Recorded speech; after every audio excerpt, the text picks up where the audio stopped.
नाजरीन कराम, नया साल शुरू होते ही खित्ते में अहम तरीन डेवलपमेंट शुरू हो चुकी है। हमास के रहनुमा साले अल आरूरी को इसराइल की जानिब से ड्रोन से निशाना बनाने के बाद पूरे खित्ते में हंगामी सूरत हाल पैदा होती जा रही है। अमेरिका समेत कई मुमालिक ने इसराइल को खुला पैगाम दे दिया है कि अब जो कुछ तुम्हारे साथ होने जा रहा है इसके जिम्मेदार हम नहीं होंगे। अमेरिका ने अपना बहरी बेड़ा मेडिटेरेनियन सी से भी निकाल लिया है, जिससे इसराइल को बड़ा धचका लगा है। हमास के रहनुमा इस्माइल हानिया ने बयान दिया है कि इस हमले के भयानक तरीन नताइज इसराइल को भुगतना पड़ेंगे। हमारी जिदोजहद खत्म नहीं होगी बल्कि अब मजीद पूरी शिद्दत से आगे बढ़ने जा रही है। जबकि 2023 के इख्तिताम के साथ ही दुनिया भर के रहनुमाओं ने इस बार ऐसे ऐसे बयानात दिए हैं जिससे मालूम होता है कि लड़ाई के मुख्तलिफ फेज अब शुरू होने जा रहे हैं। 2023 की आखिरी रात के 12 बजते ही नए साल के पहले मिनट पर हमास की जानिब से तल अबीब पर एक साथ कई मिसाइल दागे गए और M90 नामी रॉकेटों की मदद से तल अबीब में नए साल का जश्न मनाने के लिए आने वालों का इस्तकबाल किया गया। और इस बार बदर 1 मिसाइलों को इसराइल की जानिब दागा गया, क्योंकि इसराइल के इंतहा पसंद वजीर ने भाना फोड़ा है कि अब गजा से फलस्तीनियों को बेदखल करके यहूदियों को बसाने का टाइम आ चुका है। इसी तरह एक और इंतहा पसंद वजीर बेन गेवीर का कहना था कि हमारी कांगो और दीगर ममालिक से बात हो रही है कि वहाँ गजा के लोगों को शिफ्ट किया जाए, जिसके बाद अमेरिका ने इसराइल को शटअप कॉल दे दी है। मिस्र ने इसराइल को धमकी दी है कि गजा बॉर्डर पर कंट्रोल की कोशिश हमसे बर्दाश्त नहीं होगी। जबकि इस पूरी सूरत हाल में इराक पर हमला करने वाले कसाई टोनी ब्लेयर को मैदान में उतारा जा रहा है, जो खित्ते में नया लॉरेंस ऑफ अरबिया का रोल अदा करेगा ताकि गजा पर मगरिब के एजेंटों को मुसल्लत किया जा सके। जिसके बाद हमास के रहनुमा याह्या सिनवार ने बयान दिया है कि अब ये जंग तल अबीब के अंदर लड़ी जाएगी। हमास के रहनुमा के कत्ल के बाद अब इसराइल में हंगामी सूरत हाल पैदा होने जा रही है और इसराइल भर में हजारों फलस्तीनियों को सिक्योरिटी के पेश नजर मुलाजमतों से फारिग करने का मंसूबा तैयार हो रहा है। इसके साथ ही इसराइल की 17 ब्रिगेड में से 4 ब्रिगेड को गजा से वापस बुला लिया गया है। इसराइल ने गजा में पसपा होने वाले फौजियों को खुफिया तौर पर वापस बुलवाना शुरू कर दिया है। जबकि दूसरी जानिब रेड सी की सूरत हाल मजीद गर्म होती जा रही है, जहां कमर्शियल बहरी जहाजों पर होतियों के मिसाइल हमलों के बाद अमेरिका की नेवी ने यमन की 3 कश्तियों को निशाना बनाकर इन्हें समंदर में डुबो दिया है, जिसके नतीजे में 10 होती मारे गए। इस सूरत हाल के बाद बाबुल मंदब में जंगी माहौल पैदा हो चुका है। बरतानवी वजीर दिफा ने हालिया कार्रवाई को आखिरी वार्निंग करार देते हुए अगली बार यमन पर हमले का इशारा दे दिया है, जिसके बाद ईरान की बहरिया का डिस्ट्रॉयर बाबुल मंदब पहुंच गया है। यमन पर हमले से पहले यूएन की मीटिंग भी हो रही है और गुज़िश्ता दिन आलमी शिपिंग कंपनी मर्क्स ने हर किस्म का ऑपरेशन मुअत्तल करने का ऐलान किया है। इसके साथ ही चीन की जानिब से नए साल पर बड़े पैमाने पर फौज की कमान में तब्दीलियां की जा रही हैं। गवर्नमेंट की अहम पोस्टों पर तबादले शुरू हो चुके हैं।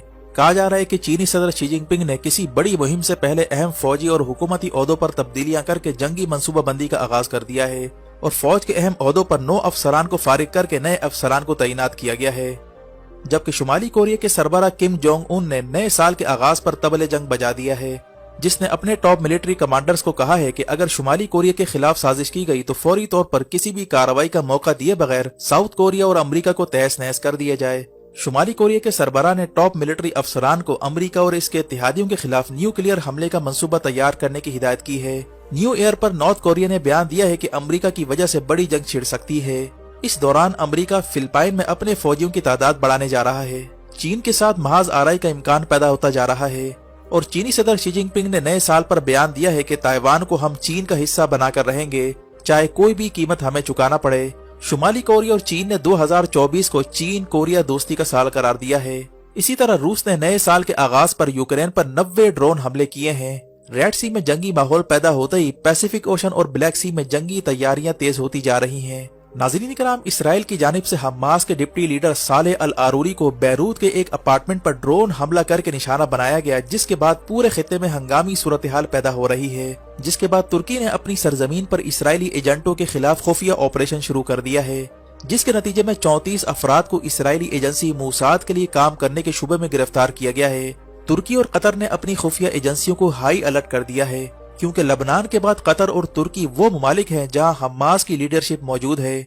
सवाल ये पैदा होता है कि अचानक से हमास के रहनुमा को निशाना बनाकर इसराइल आखिर क्या अचीव करना चाहता है, जबकि पूरी दुनिया में इस वक्त सीज फायर की आवाजें आ रही हैं। वाज़ेह है कि नेतन्याहू, जिसकी हुकूमत इंतहा पसंद वुज़रा पर मुश्तमिल है, اور اسے سخت انتہا پسند اینٹی مسلم یہودیوں کا مینڈیٹ بھی حاصل ہے۔ اس نے غزہ جنگ کا آغاز کرتے ہی دنیا یہودیت کو یہ منجن بیچا تھا کہ اب ہم غزہ پر قبضہ کر کے گریٹر اسرائیل کی بنیاد رکھیں گے، اور پھر اسرائیل کے ریبیوں کے ذریعے یہ تک کہلوایا گیا کہ ہم غزہ کے بعد مصر اور دیگر علاقوں کا رخ کریں گے۔ چنانچہ جیسے ہی اسرائیلی فوج غزہ میں داخل ہوئی اور شمالی غزہ کراس کرتے ہوئے جنوبی غزہ اور سینٹرل غزہ تک پہنچی تو پیچھے سے حماس کے ہزاروں مجاہدین زیر زمین سرنگوں سے نکلنا شروع ہوئے، اور اسرائیلی فوج کو چاروں طرف سے گھیر کر جس طرح سے ٹینکوں سمیت انہیں تہس نہس کیا گیا، اس کی داستانیں اب تاریخ کی کتابوں میں دیکھنے کو ملیں گی۔ اسرائیلی فوج کی ناکامی کے بعد گولان بریگیڈ کو اتارنے کا منصوبہ بھی اسرائیل کے کام نہ آیا۔ گولان بریگیڈ کے کئی افسران اس جنگ میں مارے گئے، اور جو فوجی واپس آئے ان میں سے زیادہ تر معذور ہو چکے تھے، جبکہ اتنے میں یمن کی ملیشیا ایکٹیو ہو گئی تھی اور اس نے ریڈ سی پر حملہ کر کے اسرائیل کے بحری جہازوں کا راستہ روکنا شروع کر دیا تھا۔ اس کے بعد ان تمام بحری جہازوں کو نشانے پر لیا گیا جو اسرائیل کی جانب سامان لے کر جا رہے تھے، اور پھر اس کا دائرہ کار بڑھا کر اسرائیل کے اتحادی ممالک کے جہازوں پر بھی حملے کیے گئے، اور یہ جنگ پھیلتے پھیلتے ریڈ سی سے انڈین اوشن تک جا پہنچی ہے۔ یہ وہ صورتحال تھی کہ جب امریکہ نے نیٹو کو مدد کے لیے آوازیں دینا شروع کی، لیکن نیٹو ممالک نے امریکہ کا ساتھ دینے سے انکار کر دیا۔ صرف برطانیہ اپنے جہاز لے کر امریکہ کا ساتھ دینے پہنچا، لیکن اس کے بعد بھی یمن کے حوثیوں کے حملے نہ رک سکے۔ امریکہ کی جانب سے عالمی شپنگ کمپنیوں کو دی جانے والی گارنٹی سمندر برد ہو گئی، اور مرس نے اپنے شپنگ جہازوں کو تاحکم ثانی روک دیا ہے، اور یوں عالمی تجارت کا پہیہ اس وقت جام ہو رہا ہے۔ یہی وجہ ہے کہ امریکہ نے فیصلہ کیا کہ وہ اسرائیل پر پریشر ڈال کر کسی طرح سیز فائر کروائے، ورنہ یہ جنگ ریجنل جنگ میں بدل سکتی ہے، اور اس میں چائنا اور رشیا کود گئے تو صورتحال مزید خراب ہوگی۔ امریکہ کی اس وقت اولین ترجیح چائنا اور رشیا ہے، جن سے نمٹنے کے لیے وہ ہر صورت اپنی نیول فورس کو فارغ کرنا چاہتا ہے۔ یہی وجہ ہے کہ جب اسرائیل نے سیز فائر کرنے کا امریکی حکم ماننے سے انکار کیا تو امریکہ نے میڈیٹرینین سی سے اپنا بحری بیڑا نکال کر اسرائیل کو بڑا جھٹکا دیا، اور یہ پیغام دیا کہ جو بھی نتائج ہوں گے اس کی ذمہ داری اسرائیل پر ہوگی۔ ایک جانب تو یہ صورتحال چل رہی تھی کہ اتنے میں یہودی انتہا پسندوں نے نیتن یاہو کو دھمکی دی کہ اگر بغیر کوئی مقصد حاصل کیے یہ جنگ روکی تو ہم اپنی سپورٹ کھینچ لیں گے اور تمہاری حکومت کو ہم چلتا کر دیں گے۔ واضح ہے کہ نیتن یاہو پر اس وقت کرپشن اور رشوت ستانی کے مقدمات کی تلوار لٹک رہی ہے، اور کورٹ میں اس کے خلاف کرپشن مقدمات کا فیصلہ ہونے جا رہا ہے، جس میں بڑی رکاوٹ غزہ کی جنگ ہے۔ اگر غزہ جنگ ختم ہو جاتی ہے تو نیتن یاہو کا اقتدار ختم ہو جائے گا۔ نیتن یاہو نے غزہ جنگ کے نام پر وار کیبنٹ بنا رکھی ہے، اور سارے اختیارات اس نے اداروں سے لے کر اپنے ہاتھ میں رکھ لیے ہیں، یہاں تک کہ عدالتی اختیارات کو بھی محدود کر رکھا ہے، جس پر اسرائیل کی عوام کئی مہینوں سے اس کے خلاف مظاہرے کر رہی ہے۔ چنانچہ اس سارے چیلنجز سے نکلنے کا وقتی حل نیتن یاہو کے پاس یہ ہے کہ کسی طرح غزہ کی جنگ کو جاری رکھا جائے تا وقت ہے کہ اسرائیل کی گراؤنڈ ریئلٹی چینج ہو سکے۔ ایک جانب امریکہ اسرائیل پر بار بار سیز فائر کے لیے پریشر بڑھا رہا ہے، تو دوسری جانب یہودی انتہا پسند جنگ بندی کی سخت ترین مخالفت کر رہے ہیں۔ اس سارے سیناریوں میں نیتن یاہو کو ایک بڑی وکٹری کی تلاش تھی تاکہ وہ اپنی عوام اور دنیا کو دکھا سکے کہ اس جنگ سے ہم مقاصد حاصل کر رہے ہیں۔ اور پھر لبنان کے دارالحکومت بیروت میں ایک اپارٹمنٹ پر ڈرون حملہ کر کے حماس کے ڈپٹی لیڈر سعد العروری کو نشانہ بنایا گیا، جس میں القسام بریگیڈ کے مزید عہدیدار بھی جاں بحق ہوئے۔ یہ وہ چیز تھی جس نے جنگ میں مزید شدت پیدا کر دی ہے۔ حماس نے اس حملے کا بدلہ لینے کے لیے تیاری شروع کر دی ہے، اور لوہا گرم ہوتے ہی اسرائیلی انتہا پسند وزراء نے غزہ میں یہودیوں کو بسانے کا منصوبہ پیش کر دیا ہے، جس پر امریکہ کی اسٹیٹ ڈپارٹمنٹ نے سخت ناراضگی ظاہر کر دی ہے، لیکن اسرائیلی وزراء کی جانب سے کہا گیا کہ امریکہ ہمارا دوست ضرور ہے لیکن ہم وہی کریں گے جو اسرائیل کے مفاد میں ہوگا، جس کا مطلب ہے کہ اس جنگ کا دائرہ بڑھنے جا رہا ہے۔ امریکہ کے سینیٹر برنی سینڈر نے اسرائیل کی فنڈنگ بند کرنے کا مطالبہ کر دیا ہے، جبکہ دوسری جانب چائنا اپنی تلواریں تیز کر رہا ہے۔ چینی صدر شی جن پنگ نے نیا سال شروع ہوتے ہی اپنی فوج اور حکومت کی اہم شخصیات کو ہٹا کر نئے چہرے تعینات کرنے شروع کر دیے ہیں، تاکہ شی جن پنگ اپنے وفادار ساتھیوں کے ذریعے امریکہ اور اس کے اتحادیوں کے خلاف جنگی حکمت عملی بنا سکے۔